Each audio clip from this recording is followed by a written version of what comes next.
மூஞ்சில இருந்து எடுத்திருக்கு, மூக்குல இருந்து எடுத்திருக்கு, கண்ணுல இருந்து எடுத்திருக்கு சத்து. ஒவ்வொரு பாட்டுல இருந்து எடுத்த காரணத்தினாலதான் அப்படியே உரிச்சு வச்ச மாதிரி பிறக்கிறான்னு சொல்றமா இல்லையா? சில நேரத்துல உரிச்சு வச்ச மாதிரி இல்லாம போயிடும். காரணம் ரெண்டு மிக்ஸ் ஆகுறதுனால அவனுடைய இது கொஞ்சம் கலந்துமா இல்லையா? அதனால சில இடங்கள்ல மாறி சில நேரத்தில் அப்படியே இருக்கும். ஒருத்தர் அப்ப மாதிரியே அப்படி இருக்கும், கொஞ்சம் கூட வித்தியாசம் தெரியாது. இந்த வயசுலதான் வித்தியாசம் இருக்குமே தவிர அந்த முதுமை இளமைங்கிற வித்தியாசம் இருக்குமே தவிர தோற்றத்தில் ஒரு மாற்றம் இருக்காது. அப்ப ஒரு மனிதனுடைய ஃபுல் பாடியும் இயங்கக்கூடிய ஒரு இடம், ஆணா இருந்தாலும் பெண்ணா இருந்தாலும் இந்த தாம்பத்தியத்தை தான் ஃபுல் பாடி வேலை செய்யுது.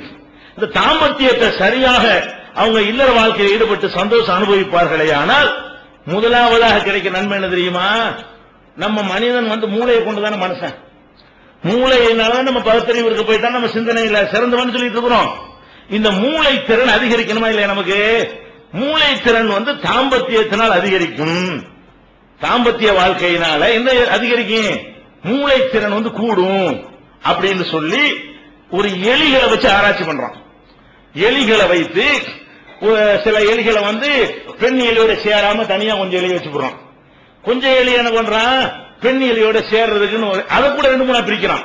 வாரத்துக்கு ஒருக்கா சேர விடுறது, மாசத்துக்கு ஒருக்கா சேர விடுறது, அறவே சேர விடாம ஆக்குறது. இப்படியாக பிரித்து வைத்து விட்டு ஒரே மாதிரி ஒரே வயசுல ஒரே இனத்தை சேர்ந்த ஒரே மாதிரி எலிகள் அமெரிக்காவோட எலிகளையா பிடிச்சி அதை ஆராய்ச்சி பண்ணிவிட்டு முடிவுக்கு என்ன வர்றான்?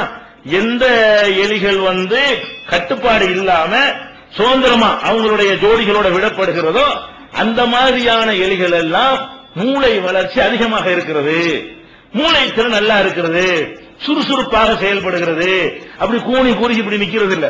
அது ஃப்ரெஷ்ஷா செய்யும், பிரெயின் நல்லா தெளிவா வேலை செய்யும். அந்த மாதிரியான ஒரு மகிழ்ச்சியும் சந்தோஷமும் கிடைப்பதற்கு ஏற்றவாறு அதுல ஹார்மோன் சுரந்து மூளையை அது விரிவுபடுத்துது, மூளையுடைய திறனை அதிகரிக்கிறது என்று கண்டுபிடிச்சிருக்கிறான். இதெல்லாம் இந்த குடும்ப செட்டப்ல தான் ஏற்பட முடியும்.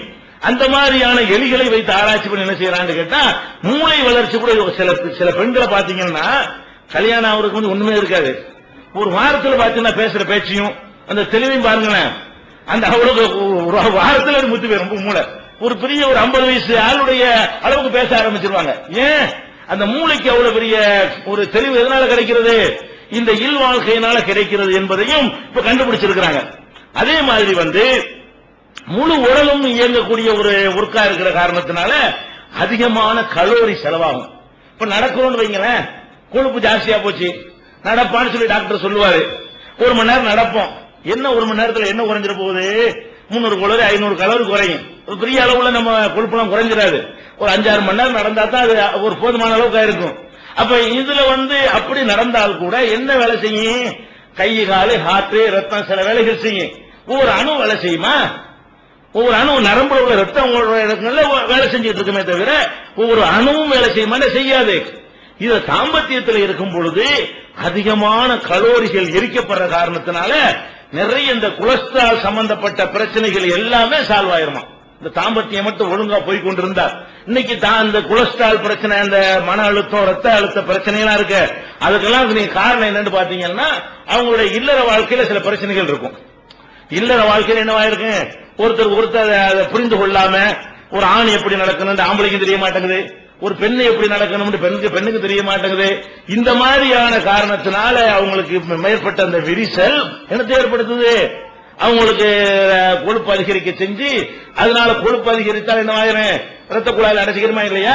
பல பிரச்சனை அட்டாக் வரைக்கும் வந்துருது.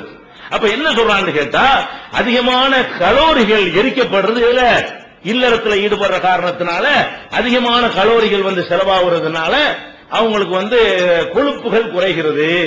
கொழுப்பு குறைந்து ரத்தம் சுத்தி அடைகிறது. ரத்தம் சுத்தி அடையும் பொழுது என்னவாகிறது? ஒரு டென்ஷன் எல்லாம் குறைஞ்சிரும். டென்ஷனுக்கு காரணம் என்ன? மன ரீதியான சில காரணமும் டென்ஷனுக்கு இருக்கிறது, உடல் ரீதியான காரணமும் இருக்கிறது.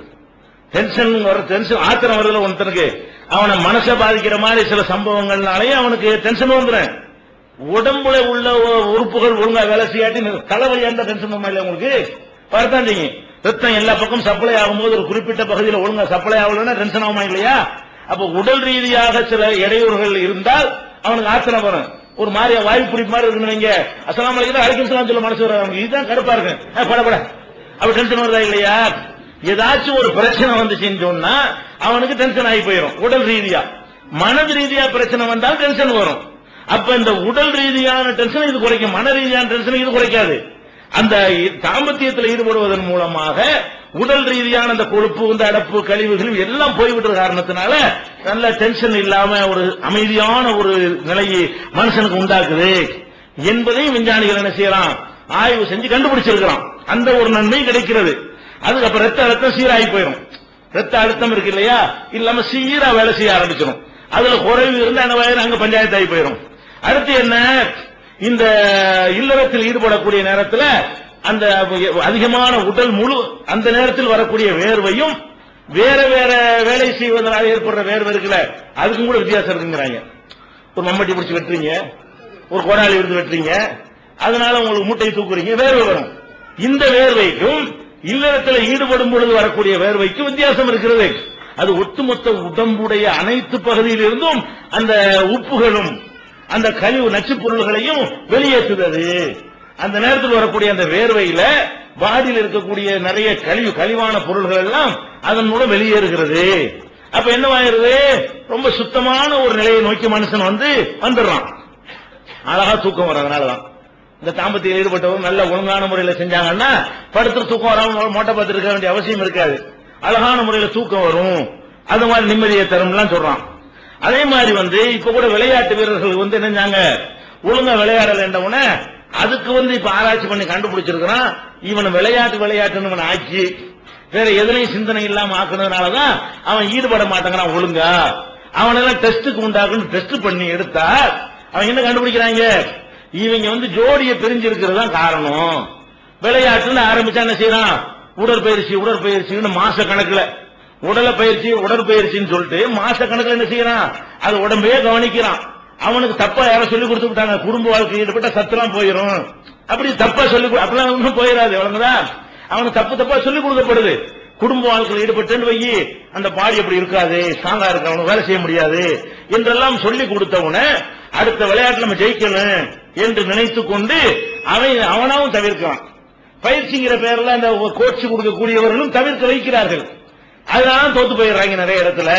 அப்ப யார் ஜோடியோடு சந்தோஷமா இருந்து கொண்டு விளையாடக்கூடிய அந்த கட்டங்கள்லையும் சந்தோஷமா இருக்கிறார்களோ அவங்களுடைய செயல்திறன் அதிகரிக்கிறது, அவங்களுடைய வீரம் அதிகரிக்கிறது. இப்ப நபிகள் நாயகம் ஸல்லல்லாஹு அலைஹி வஸல்லம் அவங்க போருக்கு போருங்கிற டென்ஷன், போருக்கு போற சும்மாவா, போருக்கு போற உயிரை பணைய வைக்கிற விஷயம் திரும்பி வருவோமா இல்லையான்னு தெரியாது. போருக்கு போகும்போது மனைவியை கூட்டு போறாங்க. எதுக்கு, அப்பதான் டென்ஷன் எல்லாம் போர் செய்ய முடியும். போறது யுத்தத்துக்கு போகும் கூட ரசூல் ஸல்லல்லாஹு அலைஹி வஸல்லம் என்ன செய்வாங்க, மனைவிமார்களோ யாரையாவது ஒரு ஆளை சீட்டு புளிக்கு போட்டு கூட்டு போவாங்க. மனைவியோடு தான். ஏன், அப்பதான் அந்த போர் வியூகத்தை ஒழுங்கா வகுக்க முடியும். போருக்கு போனாலும் உயிரை கொடுக்கிற ஒரு வேலையா இருந்தாலும் அந்த நேரத்திலும் என்ன செய்யணும், அந்த சந்தோஷமான விஷயங்கள் நடந்து கொண்டு இருந்தா தான் அதை வியூகம் வைக்க முடியும், திட்டம் போட முடியும், எதிரிகளுடைய அதை ஒழுங்கா ஃபேஸ் பண்ண முடியும், மூளை ஒழுங்கா வேலை செய்யும். இல்லன்னா உடம்பு அங்க இருக்கும், இங்கெல்லாம் மனசுல அந்த ஊர்ல மதீனாவுல இருக்கும், அப்படி இருந்தா சரியா வருமா? அதுக்காக ரசூல் ஸல்லல்லாஹு அலைஹி வஸல்லம் அவங்களுடைய வாழ்க்கையில இதை சொல்லி தர்றாங்க. நமக்கு யுத்த காலத்துக்கு போனாலும் அது மாதிரியான ஒரு சந்தோஷம் இருக்க வேண்டும் என்பதற்காக வேண்டி இது மாதிரியான பல நன்மைகள் இந்த குடும்ப வாழ்க்கையில் நமக்கு ஏற்படுகிறது. இந்த குடும்ப வாழ்க்கையை குடும்ப வாழ்க்கையை தேர்ந்தெடுக்கிறது எப்படி, அதெல்லாம் ரெண்டாவது வச்சுக்கிடுவோம். இந்த குடும்ப வாழ்க்கை சந்தோஷமா போக வேண்டும் என்று சொன்னால் அந்த குடும்ப வாழ்க்கைக்கு எதிரான பல காரியங்கள் நம்மிடமிருந்து எடுபடணும். குடும்ப செட்டப்பை சிதைக்கக்கூடியது என்ன, ஆண்களிடமும் பெண்களிடமும் காணப்படுகிற அந்த கணவனோட இருந்து கொண்டு மனைவி ஒரு தவறான ஒரு நாட்டம் கொள்வது, மனைவியோட இருந்து கொண்டு கணவன் தவறான ஒரு உறவை விரும்ப